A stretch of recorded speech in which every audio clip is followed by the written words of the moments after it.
Hello everyone, welcome back to my channel. आज की video में हम पढ़ेंगे बीएससी फिफ्थ सेमेस्टर का जो 2023 में पेपर हुआ था जूलॉजी का, और diversity of non coordinates and parasitology and economic zoology. तो इसका जो पेपर है ये इसको सॉल्व करेंगे एंड कौन कौन से क्वेश्चन आए थे ये देखेंगे। तो स्टार्ट करते हैं। सबसे पहले very short answer type question देख लेते हैं। तो फर्स्ट क्वेश्चन है इसमें मेड्यूसा ऑफ ओबेलिया। ओबेलिया का मेड्यूसा के बारे में बताना है। तो इसका आंसर मैं आपको बताती हूँ अभी। ओबेलिया के जीवन में 3 चरण होते हैं, यानी कि इसकी लाइफ में 3 चरण होते हैं। सबसे पहले पोलिप, उसके बाद मेड्यूसा, उसके बाद ब्लास्टोस्टाइल। तो जो पोलिप स्टेज होती है वो अलैंगिक प्रजनन करती है और उसके बाद मेड्यूसा बनती है। अब मेड्यूसा के जीवन में क्या होता है, लैंगिक जीवक होते हैं ये, क्योंकि इनके जनन ग्रंथियां होती है, इनमें जनन ग्रंथियां होती है। उसके बाद ये मुक्त पलावी तथा एकलिंगी होते हैं, यानी कि फ्री लिविंग होते हैं। और जनन ग्रंथियां सब अम्ब्रेला तल पर प्रत्येक एरिया नाल के मध्य में स्थित होती है। और जब मेड्यूसा गोनोथिका से बाहर आती है तब जनन ग्रंथियां परिपक्व हो जाती हैं, और परिपक्व जनन ग्रंथियों की बाहरी अधिचरण फट जाती है। जब मतलब उसकी बाहरी जो लेयर होती है वो फट जाती है, उसके बाद यहाँ से निकलते हैं गैमेट्स जो जल में मुक्त हो जाते हैं। और निषेचन या तो समुद्री जल में होता है या जो मेड्यूसा होती है फीमेल मेड्यूसा उसके शरीर में होता है। मेड्यूसा युग्म को करने के बाद वो जो उसकी मेड्यूसा होती है मतलब वो मर जाती है। तो बस यही है मेड्यूसा का ओबेलिया। एंड मैं इसका डायग्राम भी आपको दिखाती हूँ। तो ये कुछ इस तरीके का एक मेड्यूसा का ओबेलिया का लाइफ साइकिल होता है। जैसे यहाँ पे ये गोनोगियम होता है, यहाँ से निकलती है मेड्यूसा, ये गोनेड्स बनते हैं। फिर जैसे ये इनकी बाहरी लेयर जो है फट जाती है, उसके बाद यहाँ पे गैमेट से निकलते हैं। इस तरीके का ये कुछ लाइफ साइकिल होता है। एंड ये भी एग्जाम में आता है, पूछा जाता है, तो आप इसे भी अच्छे से तैयार कर लीजिए। उसके बाद नेक्स्ट क्वेश्चन है हमारा, वेल लेबल्ड डायग्राम ऑफ पेलमोन। पेलमोन का नामांकित चित्र बनाइए। एंड नेक्स्ट है एस्केरिस। एस्केरिस के बारे में लिखना है। तो सबसे पहले आप इसका एक बार डायग्राम देखिए। एस्केरिस लुम्ब्रिकॉइड्स, इसमें क्या है, जो ए वाला है ये मेल होता है, क्योंकि इसकी जो ये है ना टेल ये मुड़ी हुई होती है, इनसे इसकी इनकी पहचान होती है। और जो फीमेल होती है वो बिल्कुल सीधी होती है। इस तरीके का होता है हमारा एस्केरिस। अब इसके बारे में पढ़ लेते हैं। तो सबसे पहले क्लासिफिकेशन है इसका। क्लासिफिकेशन में संघ इसका यानी कि फाइलम, फाइलम है इसका निमेटोडा। उसके बाद वर्ग यानी कि क्लास, क्लास है इसका फेस मीडिया। गण ऑर्डर है इसका एस्केराइडिया। एंड उपगण है एस्केराइना। फैमिली है इसकी एस्केराइडी। और जीनस है एस्केरिस। और जाति है लुम्ब्रिकॉइड्स यानी कि एस्केरिस लुम्ब्रिकॉइड्स। अब एस्केरिस लुम्ब्रिकॉइड्स जो है वो एस्केरिस प्रजाति का एक बड़ा परजीवी गोलकर्मी है, यानी कि गोलकर्मी है। ये भी बहुत तरीके के होते हैं, आपने पढ़ा होगा चपटाकर्मी, तो इसमें ये होता है गोलकर्मी। उसके बाद ये मनुष्य की छोटी आंत में रहता है और ये परजीवी सुअरों में प्रमुख रूप से पाए जाते हैं। उसके बाद इसके द्वारा होने वाला रोग जो है वो एस्केरियसिस है। इनमें स्यूडोसिलोम होता है और जो लिंग होते हैं वो अलग अलग होते हैं, यानी कि जो मेल और फीमेल एस्केरिस अलग अलग होंगे। और जो मादा एस्केरिस होती है वो नर से लंबी होती है। मैंने अभी डायग्राम दिखाया था, वो बिल्कुल लंबी थी और सीधी थी। और इनके जीवन चक्र में 3 चरण होते हैं। पहले होता है एग, उसके बाद बनता है लार्वा, लार्वा के बाद आती है स्टेज जो वयस्क हो जाती है। और इनके शरीर के अगले सिरे पर 3 होंठ होते हैं। तो बस 3 नंबर का हमारा क्वेश्चन पूरा रेडी हो गया है। उसके बाद नेक्स्ट है शेल ऑफ पाइला, पाइला का खोल, इसके बारे में पढ़ेंगे। तो पाइला का जो खोल होता है वो एक आकर्षक संरचना है जो इसको इस जीव के कोमल शरीर को सुरक्षा और सहारा प्रदान करती है। इसकी प्रमुख विशेषताएं निम्नलिखित हैं, जैसे एपेक्स। पहले मैं आपको इसका डायग्राम दिखाती हूँ ताकि आपको ये समझ में आ जाए कि ये क्या चीज़ है। तो इस तरीके का होता है हमारा पाइला। और ये देखो सबसे पहले एपेक्स ऑफ शेल। तो एपेक्स क्या होती है, एपेक्स जो होता है वो खोल का सबसे ऊपरी बिंदु होता है, इसे शीर्ष भी बोलते हैं क्योंकि वो सबसे ऊपर स्थित है। उसके बाद है बॉडी रोल, तो खोल की सबसे बड़ी और अंतिम कुंडली जिसमें घोंगे के शरीर का अधिकांश भाग होता है उसे कहते हैं बॉडी ब्रूल। ये भी मैं आपको दिखाती हूँ। देखो ये है बॉडी ब्रूल, और ये जो सबसे बड़ी और अंतिम कुंडली होती है इसके अंदर ही, मतलब सारा जो इसका बॉडी है इसके अंदर ही होती है, बॉडी ब्रूल के अंदर। उसके बाद इसका अपर्चर, अपर्चर यानी कि छिद्र, और जिसके माध्यम से घोंघे का सिर और पैर फैलते हैं। अपर्चर हो गया इसका यहाँ पे, ये रहा अपर्चर ऑफ शेल। नेक्स्ट है ओपर्क्युलम। ओपर्क्युलम में क्या है कि कैलकेरियस प्लेट जो अपर्चर को कवर कर लेती है, यानी कि कैलकेरियस प्लेट होती है जो अपर्चर इसको छिद्र को कवर कर लेती है, और जब ये स्नेल जो होती है वो खोल के अंदर वापस चला जाता है, तो मतलब जब ये जो स्नेल होता है वो अपने खोल के या कवच के अंदर जाता है, तो ये जो ओपर्क्युलम होता है एक कैलकेरियस प्लेट है जो ये अपर्चर को कवर कर लेती है। तो ये है हमारा ओपर्क्युलम, और ये इस तरीके का होता है कुछ, एंड ये अपर्चर जो होता है इसको कवर करता है ये।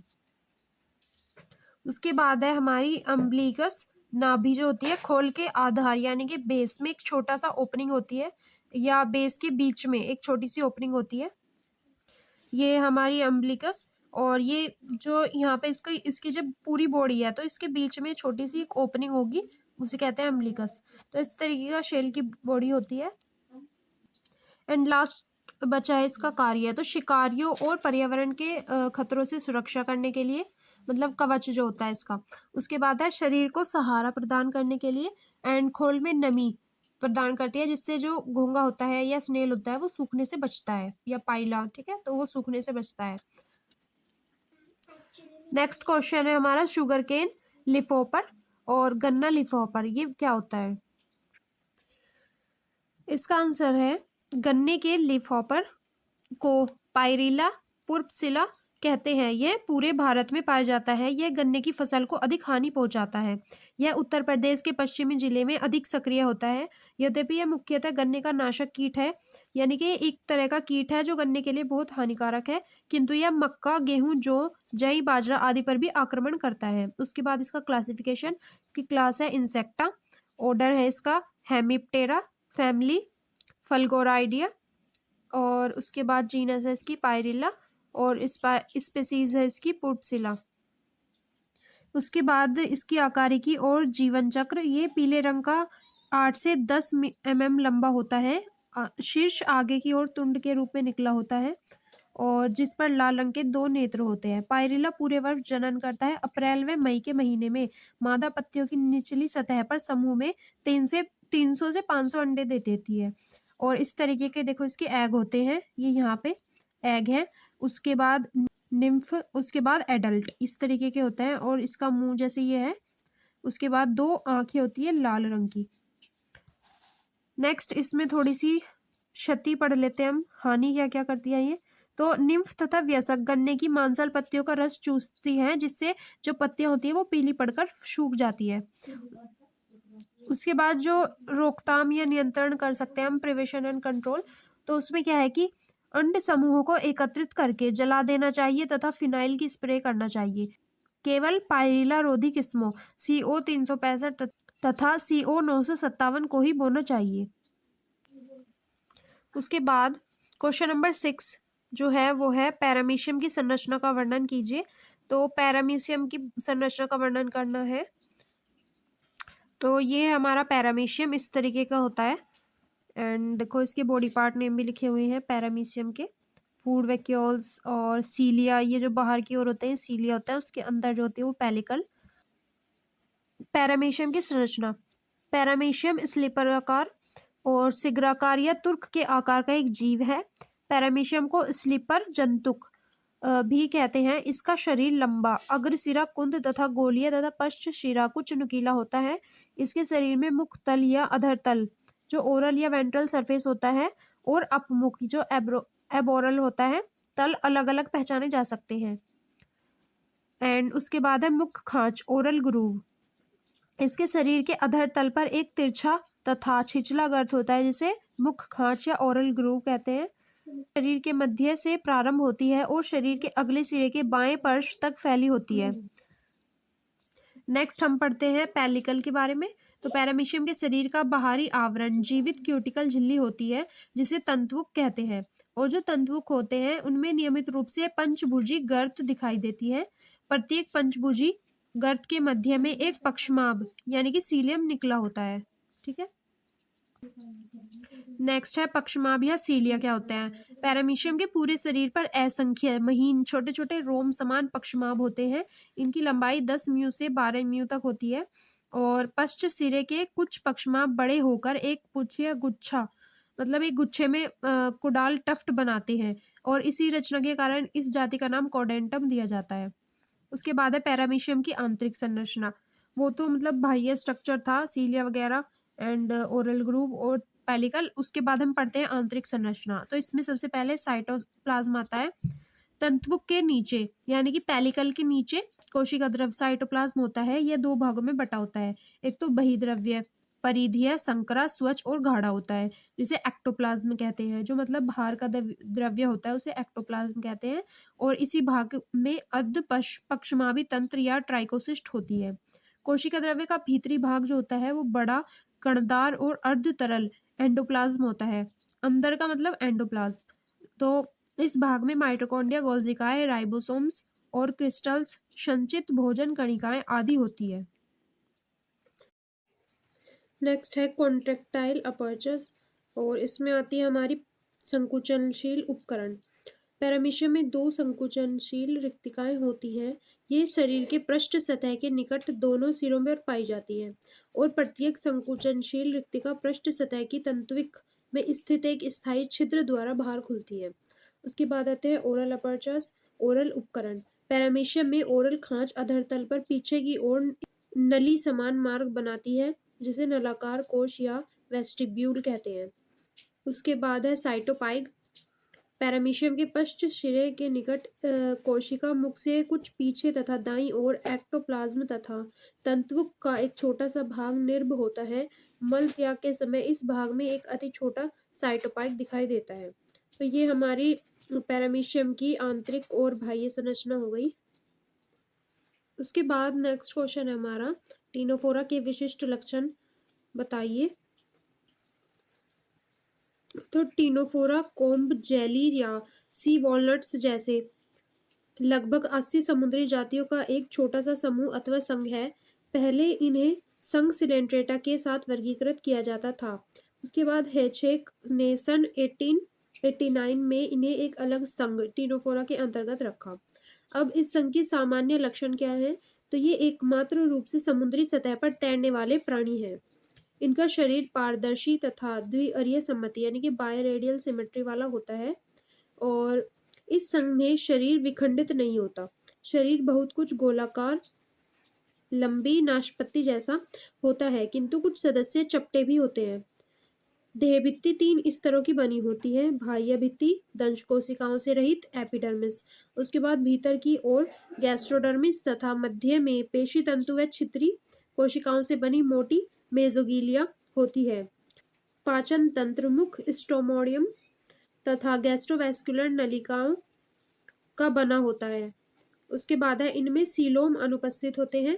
भोजन या आहार को पकड़ने के लिए स्पर्शकों पर विशेष प्रकार की कोलोब्लास्ट कोशिकाएं कोलोब्लास्ट सेल उपस्थित होती है। कंकाल तंत्र अनुपस्थित होता है। उत्सर्जन श्वसन और परिवहन के लिए सुनिश्चित अंगों का अभाव होता है। परिवर्धन में साइडिपिक लार्वा होता है यानी कि लार्वा अवस्था इसमें प्रेजेंट होती है। उसके बाद है नर व मादा जनन अंग एक ही जीव में अर्थात ये जीव द्विलिंगी होते हैं। नेक्स्ट क्वेश्चन पूछा गया है सेरिकल्चर के बारे में बताना है। रेशम के कीड़ों का पालन। रेशम कीट पालन। रेशम प्राप्ति हेतु रेशम कीट का समुचित प्रबंधन रेशम कीट पालन कहलाता है।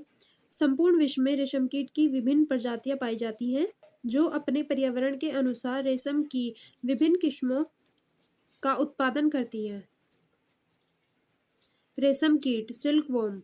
यह शलभ यानी कि मोथ जाति का एक कीट है जो अपने जीवन वृत्त में अपनी ग्रंथियों से एक लंबे और तथा चमकीले धागे का निर्माण करता है। इसी धागे को रेशम कहते हैं। उसके बाद इसका क्लासिफिकेशन। तो फाइलम है इसका ऑर्थ्रोपोडा। उसके बाद क्लास है इंसेक्टा क्योंकि कीड़ा है ये तो इंसेक्टा। ऑर्डर है इसका लेपिडोप्टेरा।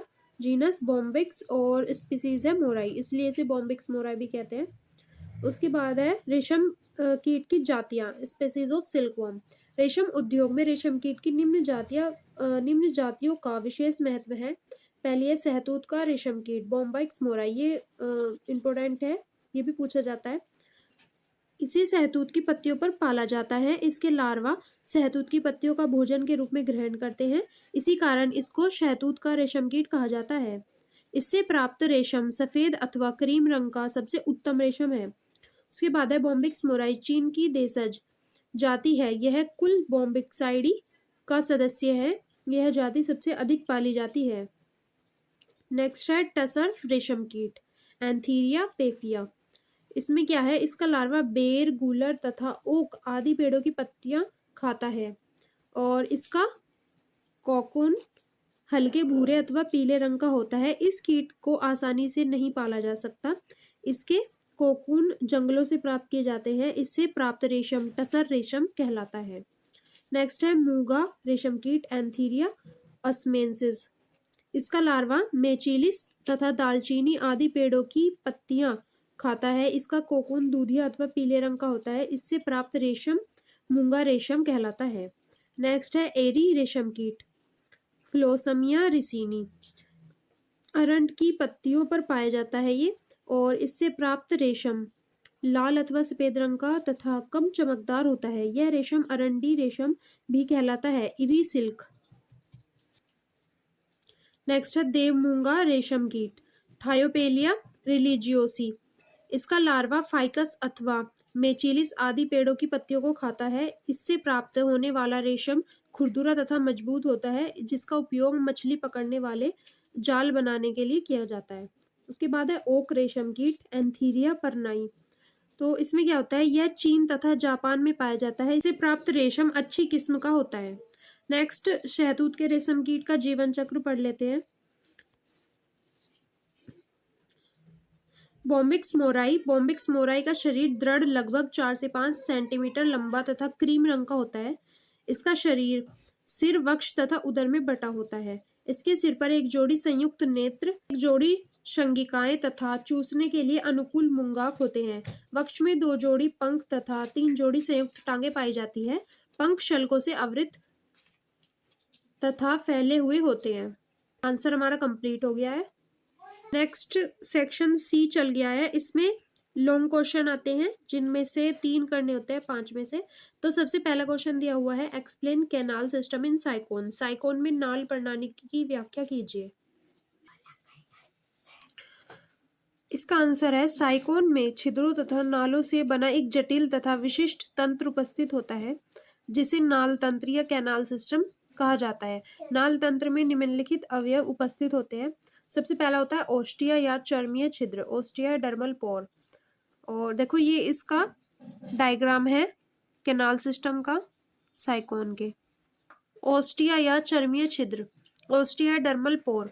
ओस्टिया देखो इस डायग्राम में, यहाँ पे ओस्टिया है, ये जो है ये ओस्टिया है, ओस्टिया और डर्मल पोर। इनका क्या है फायदा, तो इनका जो होता है, शरीर की ऊपरी पिनेकोडर्म स्तर में असंख्य छिद्र उपस्थित होते हैं, जिनके द्वारा जल शरीर के अंदर प्रवेश करता है। यानी कि जल जो होता है वो पानी जो होता है वो शरीर के अंदर आ जाता है। इन छिद्रों को ओस्टिया कहा जाता है। इन छिद्र के चारों ओर संकुचनशील पेशियां कोशिकाएं उपस्थित होती है, जो इन छिद्रों के व्यास को घटा अथवा बढ़ा सकती है। यानी कि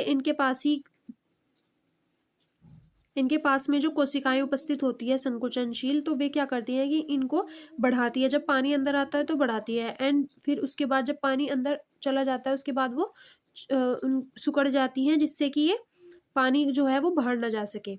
उसके बाद क्या है, अंतर्वाही नाले, इनकरंट कैनाल्स। इनकरंट कैनाल्स ये देख सकते हैं आप डायग्राम में, ये जो है ये है ना, ये इनकरंट कैनाल है। शरीर के भित्ति के अंतर्वलन के कारण इन नालों का निर्माण होता है। ये नालें ओस्टिया के द्वारा शरीर से बाहर खुलती हैं और अंदर की ओर ये नालें बंद रहती है। उसके बाद है आगामी द्वार। अंतर्वाही नालें अंदर की ओर कुछ अंतरकोशिकीय अवकाशों के द्वारा अरीय नालों में खुलती है। इनको आगामी द्वार या प्रोसोपाइलिस कहते हैं। ये प्रोसोपाइलिस दिए हुए हैं, ये वाले, ये आगामी द्वार या प्रोसोपाइलिस होते हैं। उसके बाद है रेडियल कैनाल। रेडियल कैनाल क्या करती हैं, ये देखो यहाँ पे, ये अंदर में जो ये है, ये रेडियल कैनाल होती है। ये क्या करती हैं, ये नाले अंगुली नुमा होती हैं जो शरीर भित्ति के बहिर्वलन के द्वारा बनती हैं। इन नालों में कशाबित कोएनोसाइट्स का स्तर उपस्थित होता है जो भोजन को ग्रहण तथा पाचन में सहायता करते हैं।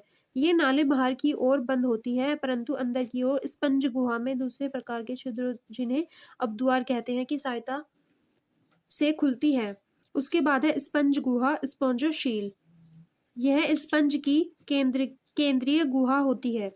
स्पॉन्जोसील ये होती है सबसे मतलब बीच की गुहा जो होती है स्पॉन्जोसील, स्पंज की केंद्रीय गुहा। उसके बाद है ऑस्क्यूलम। केंद्रीय गुहा एक शिखरस्थ छिद्र ऑस्क्यूलम के द्वारा शरीर से बाहर खुलता है। इस छिद्र के द्वारा शरीर के अंदर से जल बाहर निकलता है। ऑस्क्यूलम क्या होता है, इसके द्वारा जो शरीर में पानी घुसा हुआ है वो इस ऑस्क्यूलम के द्वारा बाहर निकल जाता है। उसके बाद इसका महत्व लिखा हुआ है।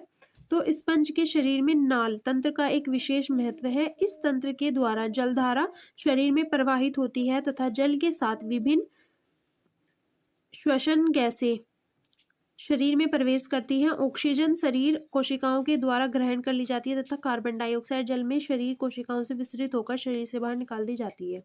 तो यही था साइकोन का कैनाल सिस्टम। नेक्स्ट क्वेश्चन देख लेते हैं। नेक्स्ट क्वेश्चन है डिस्क्राइब मॉर्फोलॉजी ऑफ हिरोडिनेरिया।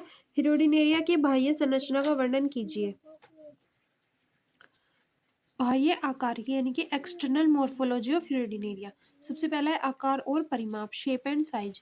हिरोडिनेरिया का शरीर कोमल क्रमरूपी लंबा एवं पृष्ठ अधरीय चपटा होता है। साधारण रूप से इसकी लंबाई 10 से 15 सेंटीमीटर तक होती है परंतु एक पूर्ण प्रौढ़ जंतु की लंबाई यानी कि जो वयस्क से भी मतलब बूढ़ा जंतु है उसकी लंबाई 35 सेंटीमीटर तक भी हो सकती है। यह अपने शरीर के आकार को कम तथा अधिक करने की क्षमता रखती है। जब यह प्रसारित होती है तो रिबन की भांति चपटी और जब संकुचित होती है तो यह बेलनाकार हो जाती है। श्लेष्मा यानी म्यूकस जो होता है इसके अधिक स्राव के कारण इसकी त्वचा नम और स्लिमी बनी रहती है जिससे त्वक यानी कि श्वसन में सहायता मिलती है।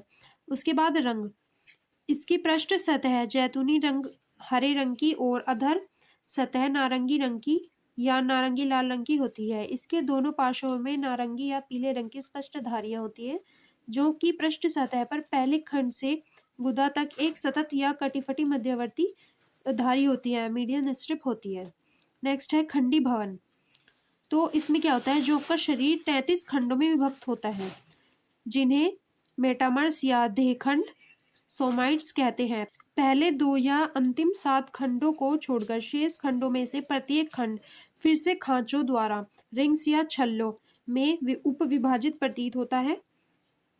उसके बाद है ग्राही या रिसेप्टर्स। प्रत्येक छल्ले की सतह महीन अनुदैर्घ्य खांचों का द्वारा आयताकार क्षेत्रों में बट जाती है। प्रत्येक आयताकार क्षेत्र में एक बहुत छोटा और उभरा हुआ संवेदी पैपिला यानी कि सेंसरी पैपिली होती है जिसे वलयस्क ग्राह्य एन्युलर रिसेप्टर कहते हैं। प्रत्येक वलय की पृष्ठ और अधर सतह पर लगभग 18 वलयस्क ग्राही होते हैं।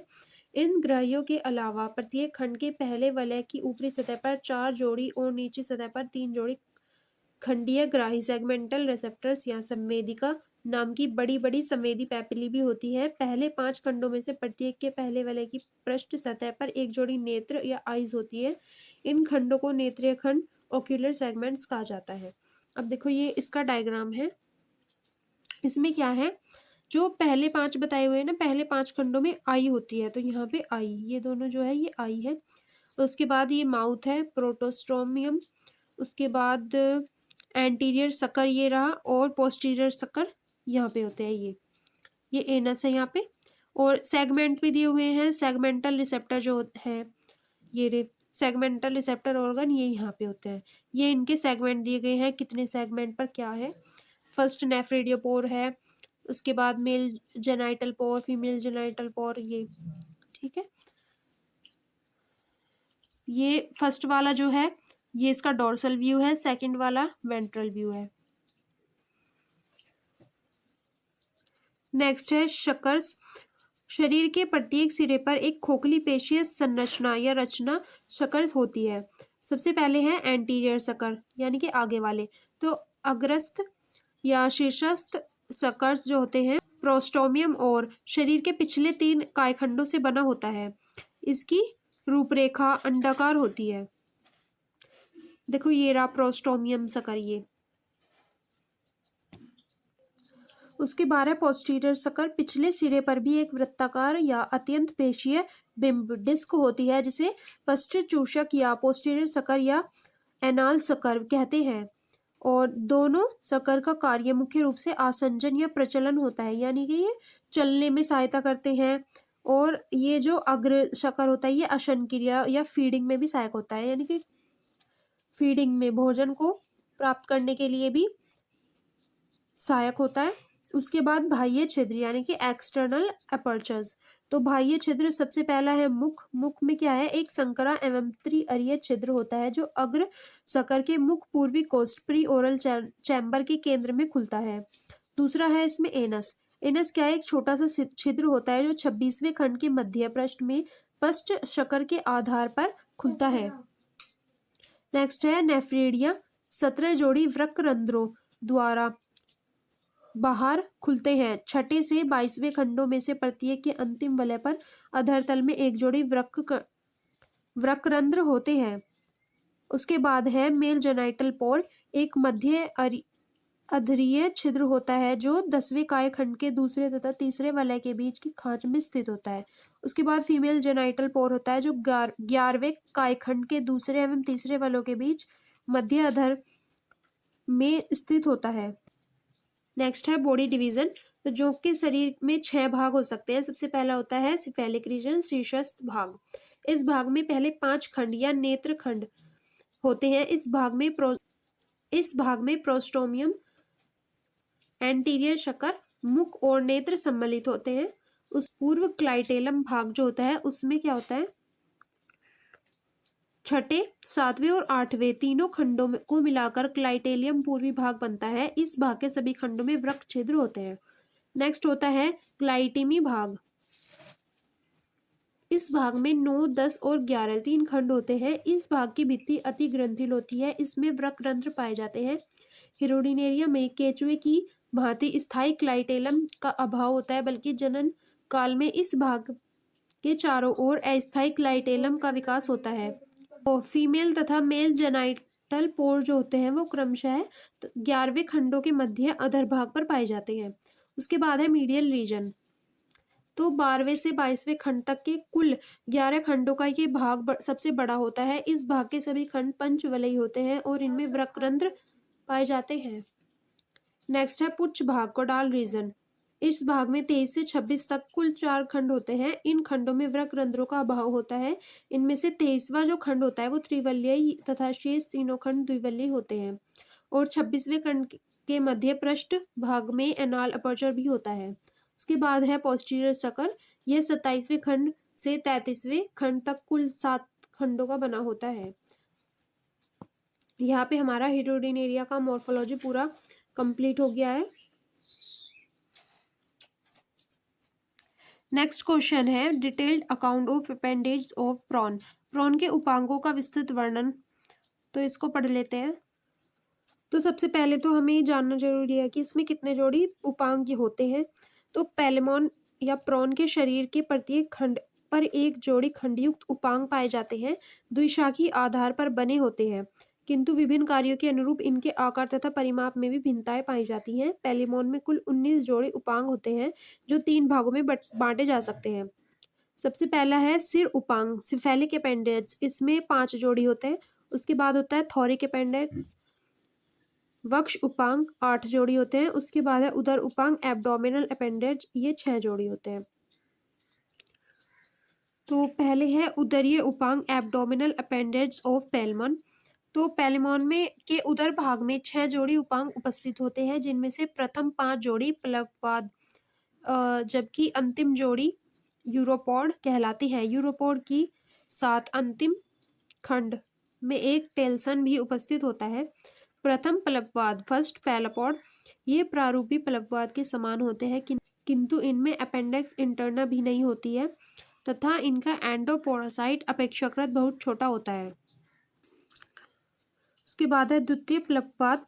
तो इसमें है मादा में द्वितीय प्लवपात प्रारूपी प्लवपात के समान होता है, किंतु नर के द्वितीय प्लवपात में एंडोपोडासाइट तथा अपेंडिक्स इंटरना के बीच एक और छड़ के समान प्रवध होता है, जो अपेंडिक्स मैक्सक्यूलाइना कहलाता है। उसके बाद है प्रारूपी प्लवपात टिपिकल प्लेपॉड। तीसरा उदर उपांग प्रारूपी प्लवपात होता है। इससे अंगूठी या छल्ले के आकार का कोक्सा बेलनाकार बेसिस तथा दो चपटी पत्ती के समान शाखाएं होती हैं। इनमें से बाहरी रचना एक्सोपोडाडाइट तथा भीतरी वाली रचना जो होती है वो एंडोपोडाडाइट कहलाती है। उसके बाद जो एंडोपोडाडाइट पर भीतर की ओर एक मुड़ा हुआ वह छड़ के समान उभार होता है, यह अपेंडिक्स इंटरना कहलाता है। बेसिस की बाहरी सतह पर एक्सोपोडासाइट तथा एंडोपोडाडाइट के स्वतंत्र किनारे सीटी से ढके होते हैं। देखो ये सीटी है, ये एक्सोपोडाडाइट है ये वाले, और उसके बाद एंडोपोडाडाइट अंदर की ओर होगी तो ये एंडोपोडाडाइट है। अपेंडिक्स इंटरना बेसिस कोक्सा ये सब कुछ दिया हुआ है। पेल्मोन एब्डोमिनल अपेंडेज, ये सीटी बाहर की ओर जो होती है ये सीटी होती है। उसके बाद छठा प्लवपात या यूरोपोड। तो छठी जोड़ी के उदर उपांग बड़े तथा अत्यंत मजबूत होते हैं, जो टेल्सन के दोनों ओर स्थित होते हैं। इनका कोक्सा तथा बेसिस संयुक्त होकर त्रिकोणाकार संयुक्तापाद या सिम्पोड बनाते हैं। देखो ये है सिम्पोड और ये है कोक्सा। उसके बाद है एक्सोपोडाडाइट अनुप्रस्थ दरार द्वारा दो भागों में बटा रहता है। जो एक्सोपोडाडाइट है ये रहा, ये इनमें अनुप्रस्थ दरार आती है और ये दो भाग में बट जाता है, ठीक है, जैसे ये है। उसके बाद इसके वक्षीय उपांग यानी कि थोरिक अपेंडिक्स को पढ़ लेते हैं। 8 जोड़ी वक्षीय उपांगों के अगले 3 जोड़ी मैक्सिलिपिडस, पिछले 5 जोड़ी पेलियोपडस या चलन टांगे कहलाती है। प्रथम मैक्सिलिपिडस, ये पतले एवं पत्ती के समान होते हैं। मूल अधिपादांश में 2 खंड होते हैं, जिनमें एक निकटस्थ कोक्सा शरीर के साथ जुड़ा होता है तथा दूसरा दूरस्थ बेसिस होता है, जिससे दोनों शाखाएं एंडोपोडाइट और एक्सोपोडाइट जुड़ी होती हैं। कोक्सा तथा बेसिस के भीतरी किनारे एंडाइट या ठनेतो बेसिस बनाते हैं। कोक्सा के बाहरी तल पर एक द्विपालिक श्वसन एपिडोडाइट होता है।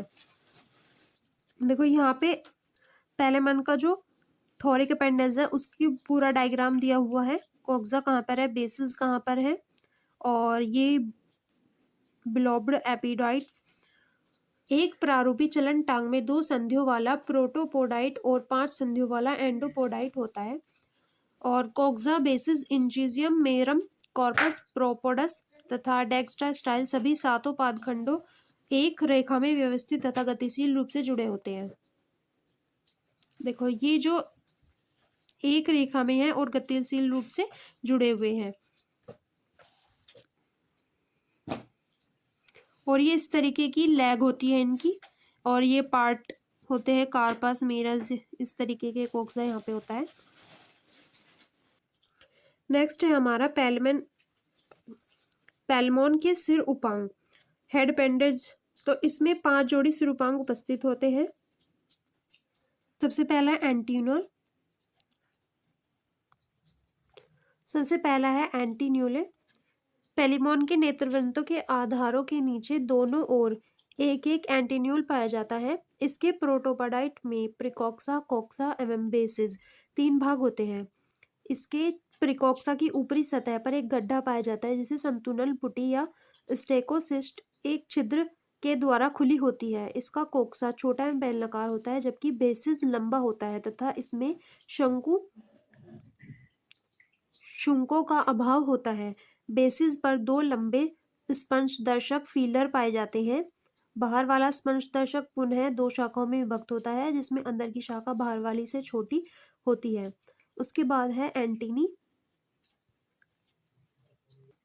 देखो डायग्राम में एंटीन्यूले, इसमें इनर फीलर, बेसिस, कोक्सा, प्रिकोक्सा सब कुछ दिया हुआ है, स्पाइन। उसके बाद एंटीनी, चलिए एंटीनी में कोक्सा, बेसिस, स्पाइन निकला हुआ है ये। उसके बाद है renal aperture, feeler of endopodite, scale, सीटी। उसके बाद है एंटीनी। पेलिमोन का एंटीनी शीर्षस्थ उपांग सिफेलिक अपेंडेज है और जो मुख पूर्वी प्री ओरल होता है। पेलिमोन में 2 एंटीना पाए जाते हैं, प्रत्येक का आदिपान प्रोटोपोडाइट फूला हुआ होता है क्योंकि इसके अंदर उत्सर्जी अंग होता है जो कक्षांग के अंदर वाले किनारे पर एक छोटे वृक्क छिद्र रीनल अपर्चर द्वारा बाहर खुलता है। बेसिस पर एक कंटक होता है और एंडोपोडाइट एक संधित स्पर्शदर्शक के रूप में होता है, जबकि बहिर्पार्श्व चौड़ी पत्ती के समान प्लेट या शल्क स्केल के रूप में होता है। इस शल्क के भीतरी तथा दूसरे तटों पर एक शूक या सीटी होते हैं तथा बाहरी चिकने किनारे पर एक छोटा कंटक होता है। और शल्क जो होता है वो तैरते समय संतुलन का कार्य करते हैं। इस प्रकार एंटीना संवेदी, उत्सर्जी और संतुलनकारी होते हैं। एंटीना देखिए, ये रही एंटीनी। उसके बाद पढ़ेंगे हम मैंडिबल्स। मैंडिबल्स का डायग्राम ये रहा। Molar process, basis, head of coxa, cavity of muscles, तो ये सब पढ़ेंगे। तो मैंडिबल्स क्या है? 2 कैल्सीकृत मजबूत मैंडिबल्स मुख के दोनों ओर उपस्थित होते हैं। संपूर्ण मैंडिबल्स कोक्षा का बना होता है जो समीपस्थ त्रिकोणीय और खाली एपोफाइसिस एवं दूरस्थ सिर हेड में विभाजित होता है। सिर में 6 मोलर तथा 3 इंसाइजर दांत लगे होते हैं। सिर के बाहरी किनारे पर 3 खंडों से निर्मित मैंडिबुलर पंप लगी होती है, जिसका प्रारंभिक खंड बेसिस का 1-2 दूरस्थ खंड अंत पादांश का निरूपण करते हैं। वही पादांश का अभाव होता है। दोनों मैंडिबल्स परस्पर मिलकर काटने वाले जबड़े बनाते हैं और भोजन को पीसने का कार्य करते हैं। नेक्स्ट है लघु जंबिकाएं अथवा मैक्सिल्यूली। ये छोटे, पतले और पत्ती के समान उपांग होते हैं। कक्षांग एवं बेसिस के स्वतंत्र किनारों पर नुकीले कांटे होते हैं जो अंदर की ओर जबड़ों एवं ग्नेथोबेस की भांति उभरे रहते हैं। अंतःपादांश एक वक्रित प्रवध जो शीर्ष पर द्विशाखित होता है की रचना करता है। बहिर्पादांश का अभाव होता है। ये भोजन के परिचालन में सहायक होते हैं। उसके बाद है जंबिकाएं अथवा मैक्सिली। ये भी पतले एवं पत्ती के समान मुख उपांग होते हैं। इनका कक्षांग छोटा और आंशिक रूप से विभाजित होता है और बेसिस बड़ा अंदर के तल पर एक द्विशाखित हनुआधार बनाता है। अंतःपादांश बिल्कुल छोटा और बहिर्पादांश एक बड़े फैले हुए पंखे के समान इसके फोग्नोथाइट और प्रवाहक की रचना करता है जो जलधारा को उत्पन्न करके गिलों के ऊपर से गुजरने में सहायक होता है। इसके फोगेनोथाइट की संपूर्ण खुली हुई सतह पर शूक होते हैं। जंबिकाएं श्वसन क्रिया और भोजन के परिचालन में सहायक होती हैं। ये हमारी मैक्सिला और ये हमारी मैक्सिल्यूली। नेक्स्ट क्वेश्चन है डिस्क्राइब रेस्पिरेशन इन पाइला। पाइला में श्वसन का वर्णन कीजिए। रेस्पिरेटरी सिस्टम ऑफ पाइला। तो पाइला में जलीय तथा स्थलीय दोनों प्रकार से श्वसन होता है।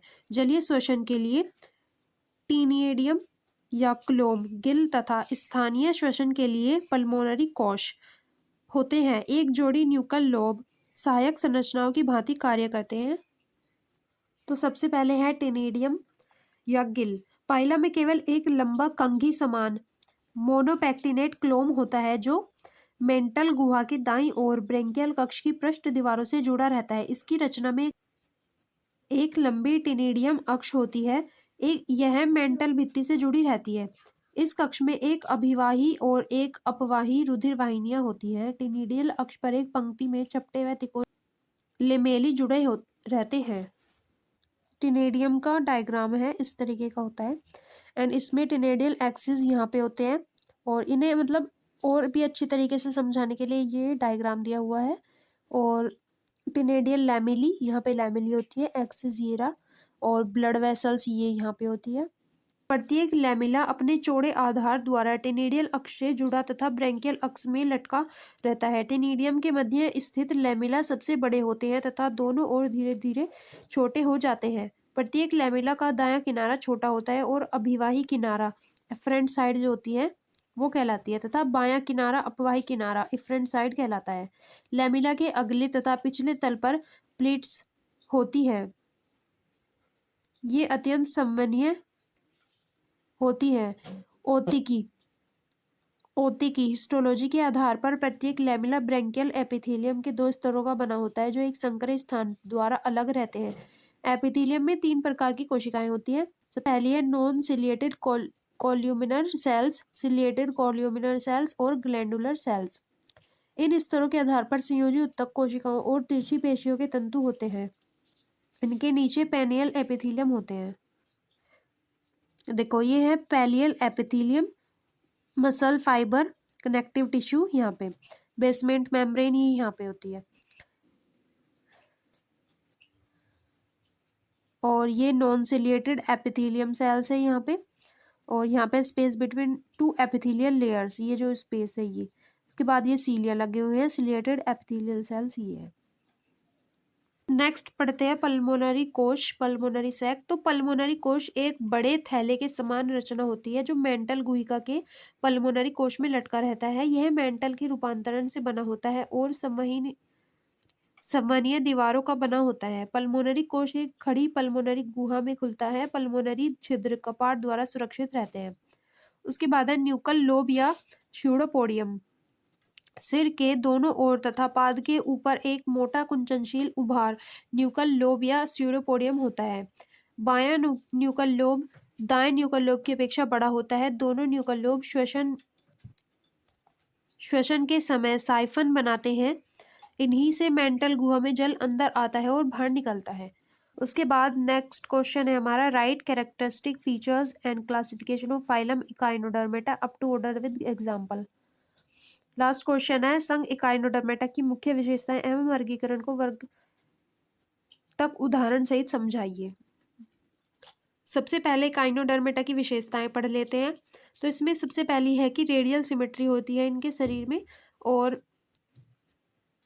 इनका लार्वा द्विपार्श्व सम्मति का होता है। उसके बाद है खंड विहीन त्रिस्तरीय सिलोमेट होते हैं, यानी कि अनसेगमेंटेड ट्रिप्लोब्लास्टिक और सिलोमेट। शरीर गोलाकार, बेलनाकार अथवा सितारे के समान होता है। मध्य बीम यानी कि सेंट्रल डिस्क से 5 अक्षों में 5 भुजाएं निकलती हैं। उसके बाद है शरीर पर सिर नहीं होता किंतु पृष्ठ में अपमुख तल,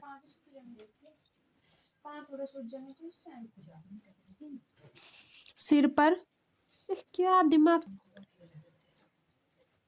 शरीर पर सिर नहीं होता किंतु इनमें पृष्ठ या अपमुख तल, अधर या मुखवर्तीतल स्पष्ट होते हैं। उसके बाद है देहगुहा या एम्ब्रियोनिक सिलोम, एंट्रोसिलोम होता है। यह जलवाहिनी तंत्र वाटर वेस्कुलर सिस्टम में रूपांतरित हो जाती है। उसके बाद है देहभित्ति के डर्मिस भाग में कैल्शियम कार्बोनेट की बनी पट्टियां होती है जो मेसोडर्म की कोशिकाओं से विकसित होती है। इन पर कांटे होते हैं जो त्वचा से बाहर निकले रहते हैं। इनमें उत्सर्जी अंग का अभाव होता है। टूटे हुए या नष्ट हुए भाग में पुनरुद्भवन की विशेषता होती है। ये नितांत रूप से समुद्रवासी होते हैं और आहरनाल सीधी या कुंडलित होती है। इनमें रुधिर प्रवहन तंत्र कम विकसित होता है। जो इकाइनोडर्मेटा होते हैं उस संघ में आती हैं हमारी कांटे वाले, मतलब जिनमें कांटे होते हैं वे वाली मछलियाँ वगैरह। तो स्टारफिश इसका एक मुख्य उदाहरण है। श्वसन के लिए क्लोम या अंकर पाए जाते हैं जो डर्मिस से बाहर झांकते हैं। तंत्रिका तंत्र सरल होता है। इनमें मुख के चारों ओर एक सरकम ओरल रिंग होती है और नर तथा मादा जनन अंग अलग अलग जंतुओं में पाए जाते हैं तथा वर्धन में लार्वावस्था मिलती है। अब इसको क्लासिफाई करते हैं up to order with example. तो संघ इकाइनोडर्मेटा जो है उनको दो उपसंघों में बांटा गया है। तो सबसे पहला है उपसंघ एल्यूथेरोजोआ। ये एवरंत तथा स्वतंत्रता पूर्वक तैरने वाला जंतु है। दूसरा उपसंघ है हमारा पेलेमेटोजोआ। पेलमेटोजोआ इसे पहले पढ़ लेते हैं, ये छोटा सा ही है। तो इसमें क्या है, ये सैवरंत एवं स्थानबद्ध प्राणी है जो अधोस्तर से चिपके रहते हैं। इसमें वर्ग है पहला क्रिनोइडिया। इनको सी लिली कहते हैं। इनका शरीर पंचतई सममिति का होता है। इनमें भुजाएं 5 तथा बहुधा आधार पर से द्विशाखित होती है। उसके बाद इसमें गण है ऑर्टिकुलेटा। इनमें कैलिक्स पंचतई लचीला तथा द्विचक्राकार होता है। टेगमन चर्म के समान होते हैं तथा इसमें छोटी कैलकेरियस पट्टिकाएं होती हैं। उदाहरण है इसका एंटेडोन, केमेट्यूला और मेटाक्राइनस का दूसरा उपसंघ था। अब पहला उपसंघ कंप्लीट कर लेते हैं। अब इस उपसंघ को जो है 4 उपवर्गों में बांटा गया है। तो सबसे पहला है इसका एस्टेरॉयडी वर्ग है, इसमें एस्टेरॉयडिया, और ये इसकी विशेषताएं हैं। इनमें क्या है, इनमें उपवर्ग है। इनमें पहला उपवर्ग है सोएमे एस्टेरॉयडिया, उसके बाद दूसरा उपवर्ग है यू एस्टेरॉयडिया, उसके बाद गण दिए हुए हैं, इनमें उदाहरण है गण के। पहला गण है फेनेरोजोनिया, उसके बाद है स्पाइन्यूलोसा, फिर है फॉर्सिपुलेटा। अब सेकंड वर्ग चल गया है हमारा, उस वर्ग का नाम है ऑफ्यूरोइडिया। इस वर्ग की विशेषताएं हैं, उसके बाद इसके गण दिए हुए हैं। गण है यूरी एली ऑफ्यूरी। अब तीसरा वर्ग है इकाइनोडिया, ये इसकी विशेषताएं हैं। उसके बाद इसका वर्ग है, पहला उपवर्ग है रेगुलेरिया, और इसमें गण दिए हुए हैं लेपिडोसेंट्रोइडा। दूसरा है मेलिनेकिनोइडा, और फिर है सिडारोइडा और डाइडेमाटोइडा।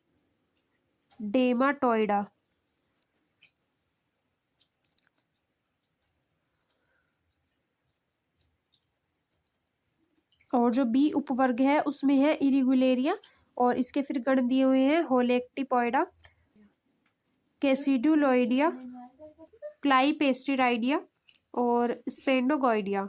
उसके बाद हमारा वर्ग 4, इसकी विशेषताएं, इसमें गण है, इसका गण है एस्पिडोकाइरोटा, और फिर है डेंड्रोकाइरोटा, और उसके बाद है इलासीपोडा, नेक्स्ट है मोलपेडिडा और सिनेप्टिडा। तो बस ये हमारे चारों वर्ग कंप्लीट हो गए हैं इसके। एंड यहाँ पर हमारा जो पेपर था 2023 का जूलॉजी का पेपर फर्स्ट जो था वो हमने पूरा पढ़ लिया है, कौन कौन से क्वेश्चन आए थे इसमें। अगर आपको किसी और टॉपिक पर वीडियो चाहिए, किसी और पेपर पर वीडियो चाहिए, तो आप मुझे कमेंट बॉक्स में बता सकते हैं। So thank you so much.